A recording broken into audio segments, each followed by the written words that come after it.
우리 인간은 영적 존재입니다. 여러분 신앙생활을 하면서 자신이 어떤 존재인지를 아는 거 굉장히 중요합니다. 세상에서는 진화론을 얘기하죠. 그래서 인간이 뭐 이렇게 우연히 생겼다, 또 뭐 동물이 진화돼서 사람 됐다 이렇게 이야기하는데 성경에서만 밝히 인간이 어떤 존재인지를 증거해주고 있습니다. 그래서 여러분이 두 요절만큼은 확신하고 있으셔야 돼요. 창세기 2장 7절 8절. 창세기 2장 7절 8절에 보면 여호와 하나님이 사람을 지으시되 흙으로 사람을 지으시고 생기를 그 코에 불어넣으시니 생령.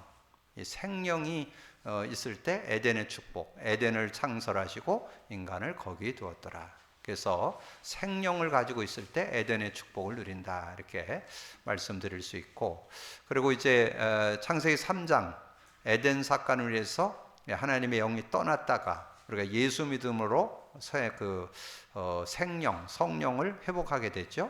그래서 요한복음 14장 16, 17절 내가 아버지께 구하겠으니 그가 또 다른 보혜사를 너희에게 주사 영원토록 너희와 함께 있게 하리니 그는 진리의 영이라. 세상은 능히 그를 받지 못하나니 이는 그를 보지도 못하고 알지도 못함이라. 그러나 너희는 그를 아나니 그를 너희와 함께 거하시며 또 너희 속에 계시겠습니다. 그래서 여러분이 그 인간이 영적 존재라는 거 이걸 인지하셔야 여러분 정말 승리하는 그런 삶이 되어지고, 또 하나 여러분 기억해야 될 것, 특별히 오늘 어린이 주일에 여러분이 우리 후대들이 정말 인간 정체성, 인간이 어떤 존재인지를 이해하고 인간은 뭐 갖고 사느냐? 하나님과 함께 사는 것, 성령과 함께 사는 것이 인간입니다. 그러니까 구원 받아놓고도 하나님과 동행하는 사람이 많지 않아요. 그렇기 때문에 한계가 와요. 여러분 하나님과 동행하는 지름길이 있습니다. 그것이 복음 누림입니다. 복음 누림은 해도 되고 안 해도 되는 게 아닙니다. 특별히 이 어린이 주일 또 연휴를 맞아서 여러분 가정 속의 자녀들 가정에 정말 복음 누림이 회복되기를 주님의 이름으로 축복합니다. 자, 복음 누림을 할 때 반드시 일어나는 영적 과학이 성령의 역사입니다. 누가복음 11장 9절에서 13절 말씀을 드렸잖아요.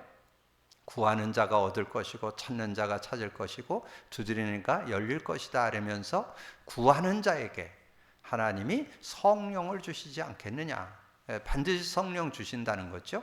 이제 13절에 말씀을 했고, 그러면서 제가 복음 누림을 계속 하면서 중요한 것을 깨달았습니다. 복음을 누리는 것이 뭐예요? 그리스도 누림이잖아요. 그리스도는 하나님 만나는 길이 되십니다. 죄와 저주에서 해방 주셨습니다. 사단 이긴 권세를 주셨습니다. 그러면 이제 우리가 하나님 만났어요. 만났는데 그 만남의 축복을 우리가 누리려면 성령이 역사해야 되잖아요. 그래서 요절 하나 드렸죠. 요한복음 16장 24절. 지금까지는 너희가 내 이름으로 아무것도 구하지 않았으나 구하라 그러면 받으리니 너희 기쁨이 충만하리라. 성령이 역사할 때 큰 기쁨이 있고, 13절에 그러나 진리의 성령이 오시면 진리 가운데 인도하고 장래일도 알게 한다. 33절 이는 너희로 평안을 누리게 하려 함이라. 우리가 성령의 역사할 때 평안이 누려진다. 그러면서 여러분 성령의 역사를 지속해서 누릴 때 성령의 열매를 맺습니다. 성령의 열매가 뭐예요? 하나님 관계에서 사랑과 희락, 화평, 인간 관계에서 오래 참음, 자비, 양성, 여러분 자신에게는 충성, 온유, 절제. 요게 인간다운 인간으로 이렇게 바꿔주는, 하나님 관계도 바르게 되고 인간 관계도 아름답게 되고 자신도 당당하고도 힘있게 편안하게 이렇게 충성, 온유, 절제를 가지고 살게 되는 그런 축복 있잖아요. 그래서 여러분이 복음 누림, 그리스도 고백 선포할 때 성령이 역사하면 이 성령의 능력을 여러분 삶에 누리게 된다는 거, 그런 거 기억을 하고, 그리고 중요한 게 두 번째입니다. 그리스도는 죄와 저주에서 해방 주셨습니다 했잖아요. 법적으로 해방 받았죠. 근데 계속 해방 받고, 근데 그 해방이 우리가 뭐 실수하고 잘못한 것만 해방 받는 게 아니라 여러분 육신적인 그런 모습에서 해방 받습니다. 그래서 저는 이 죄와 저주에 해방 받는다는 요절에 깨닫게 된 게 갈라디아서 5장 16절입니다. 그러나 내가 이르노니 너희는 성령을 따라 행하라. 그리하면 육체의 욕심을 이루지 아니하리라. 여러분, 성령을 따라 살면 육체의 일을 이루지 않는다는 거예요. 그럼 육체의 일이 뭐예요? 육체의 일이 19절, 20절, 21절에 나오죠.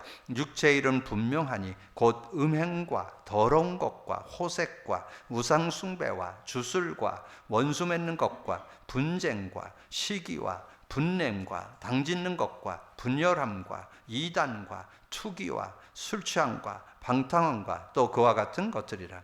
전에 너희에게 경계한 것 같이 경계하노니 이런 일을 하는 자들은 하나님 나라의 나라를 유업으로 받지 못할 것이요. 그렇게 말씀했잖아요. 그래서 여러분이 정말 성령의 인도하심을 받게 된다면 여러분이 승리하는 그런 삶이 되어지는데 육체 일에 매이지 않는다는 거. 여러분, 우리 주변의 성도들, 우리 많은 중직자들, 또 목회자들까지도 여기에 빠져드는 사람 많죠? 지금 그 19절에서 21절 안에 지금 막 들어가서 어려움 주는 그런 모습들이 지금 성도들, 중직자들, 목회자들도 거기에 지금 막 빠져든다고 그러잖아요. 이유는 뭐예요? 성령을 따라 안 살아서 그래요. 성령의 도움을 받지 않으면 누구나 넘어질 수 있다는 거예요. 성령의 도움을 받고 살아야 승리할 수 있음을 우리에게 말씀해 주는 거죠. 그러면서 예배소서 6장 10절에서 20절에 보면 마귀의 관계가 나와요. 마귀의 관계가 여러 루트를 가지고 역사하지만 특별히 이 예배소 6장에서는 아주 정확하게 이야기합니다. 예배소 6장 10절에서 20절인데 특별히 12절에 나오죠.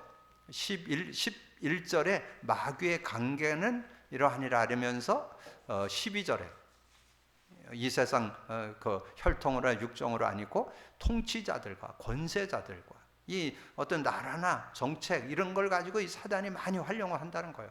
그리고 어둠의 세상 중앙 많은 타락 이렇게 세상의 어떤 문화 이런 데 자꾸 우리 사람들이 휘말려 들도록 한다는 거죠. 그리고 하늘의 악한 영들, 사이비, 이단들, 적그리스도들이 지금 말세가 되면 득세하잖아요. 근데 어떻게 이길까요? 거기에서도 답은 성령이에요. 예배소 6장 18절 항상 성령 안에서 기도하고, 이 사단이 잠도 안 자고 24시간 공격하는데 24시간 이기는 길이 있어요. 항상 성령 안에서 기도하고. 근데 여러분이 복음 누림 한다는 말은 그리스도 고백 선포잖아요. 그리스도 고백 선포할 때 하나님 만나는 길이 되십니다. 요한복음 16장 24절. 죄와 저주에서 해방 주셨습니다. 갈라디아서 5장 16절. 사단을 이긴 권세를 주셨습니다. 예배소서 5장 18절. 이렇게 여러분 정리해 놓으시면 이 성령과 함께 살 때 내가 근본 문제에 빠지지 않고 모든 문제에서 승리할 수 있구나. 그래서 정말 승리하는 삶이 되겠구나. 이게 깨달아지죠. 그러면서 여러분이 이 성령의 인도를 받는데 또 한 가지 오는 축복이 있어요. 제가 이번에 우크라이나와 그 지역에 있는 신학생들을 놓고 제가 줌으로 메시지 선교를 했잖아요.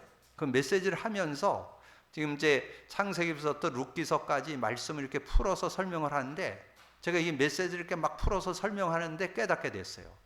이 메시지는 우리 주보에 이렇게 요약됐듯이 그런 요약된 부분을 정리해 주면서 지금 메시지를 하는데 거기 내용은 판서된 것만 있지 내용은 없어요. 근데 제가 내용을 설명하는데 막 심플하게 막 설명을 막 하는 거예요. 그때 팍 느껴지는 거예요. 야, 성령께서 감동을 주어서 깨닫게 하시는구나. 이 성경이 복음 관점으로 보여지니까 깨달아지는 거예요. 그때 제가 딱 발견된 요절이 하나 있어요. 그게 베드로 후서 1장 20절 21절이에요. 그게 딱 깨달아지는 거예요. 먼저 알 것은 성경의 모든 예언은 사서로이 풀 것 아니니 예언은 언제든지 사람의 뜻으로 낸 것이 아니요 오직 성령의 감동하심을 받은 사람들이 하나님께 받아 말한 것이다. 여러분 성경을 기록했는데 66권을 기록했는데 몇 명이 했는지 아세요? 40명. 40명 저자가 이 성경을 기록했습니다. 그래서 그 성경을 기록한 사람들이 어떻게 기록을 했다? 성령의 감동을 받아서 하나님께 받은 것을 말한 것이라. 그렇다면 여러분이 뭐 해야 성경이 바르게 깨달아지겠어요? 성령 충만해야, 성령 역사로 성경이 깨달아진다는 거죠. 물론 여러분이 듣는 거, 읽는 거, 공부하는 거, 암송하는 거 여러분 하는 만큼 유익해요. 그게 나쁘다는 게 아니에요. 그러나 진짜 성경을 바르게 깨닫는 거는 성령이에요. 근데 성령이 여러분이 잠깐씩 감동받고 뭐 찬양할 때, 예배할 때, 뭐 기도할 때 잠깐씩 그런 게 아니라 24 되는 길이 뭔지 아세요? 복음 누림. 그리스도 고백 선포해야 24. 그래서 24 고백 선포를 해야 되는 거. 그럴 때 성령이 24 할 때 여러분 성령의 역사 속에 삶도 되어지고 특별히 성경이 열립니다. 성경이 이 한 단어, 한 문장, 성구, 내용 이런 것들이 성령으로 깨닫게 하니까 바르게 깨달음을 갖게 돼요. 그런 축복이 있는 거죠. 그래서 저는 이번에 정말 그 우크라이나 지역에 메시지 선교를 하면서 중요한 걸 깨달았어요. 야, 성경이 내가 뭐를 이렇게 뭐 연구하고 공부하고 그래가지고 깨닫는 게 아니라 성령이 깨닫게 하시는구나. 제가 그때 놀랐어요. 이 한바닥 설명, 그러니까 여러분 한 달에 네 파트나 5파트로 한 과씩 하잖아요. 창세기 4파트, 출애굽기 뭐 4파트, 뭐 어떨 땐 5파트로 해서 나눠서 4주, 5주 이렇게 해서 메시지를 하잖아요. 근데 그 바탕을 그거를 복사를 해갖고 나눠주고 지금 설명을 하는데 그 설명을 하는데 이 사람들이 바르게 알아듣도록 이게 막 설명이 되는 거예요. 이 내용이. 그러니까 그분들이 정말 거리는 떨어져 있지만 얼마나 은혜 받고 힘을 얻는지 그때 제가 깨달은 거예요. 제가 잘난 것이 아니고 성령께서 깨닫게 하시는구나. 성령이 깨달음을 주시는구나. 이거를 발견했어요. 그래서 우리가 성경이 성령의 감동으로 기록됐다는 거 주제요절로 뭐 잡았었어요? 디모데후서 3장 16, 17절 잡았잖아요. 그래서 모든 성경은 하나님의 감동으로 됐다. 근데 여기 베드로 후서에는 하나님의 감동받은 사람들이 기록했다. 이렇게 구체적으로 나오잖아요. 그래서 하나님의 감동으로 된 것으로 교훈, 책망, 바르게 함과 의로 교육하기에 유익하니 이는 하나님의 사람으로 온전해지고 모든 선한 일을 행할 능력을 갖추게 하려 함이라. 그래서 저는 이 어린이 주일, 특별히 가정의 달에 여러분 가정에 복음 누림 회복되기를 주님으로 축복합니다. 복음 누림 하셔야만 됩니다. 여러분의 자녀들 멋진 사람, 멋진 인간, 멋진 시대적인 인물 되길 원하죠? 방법은 하나예요.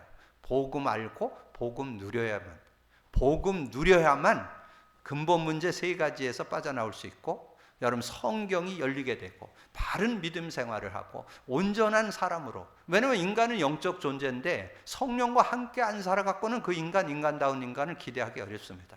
올바른 인간을 기대하려면 성령과 함께 사는 그 비밀을 찾아내야 돼요. 24 성령과 함께하면 성경적 응답받습니다. 구약의 인물들, 신약의 인물들이 다 복음을 누린 사람들에 대한 증거예요. 그러니까 그런 믿음을 갖고 우리 가정의 달을 특별히 어린이 주일을 맞아서 여러분의 자녀들 복음 누림이 회복되는 복음 누림을 회복하는 가정 되어지기를 주님의 이름으로 축복합니다. 자,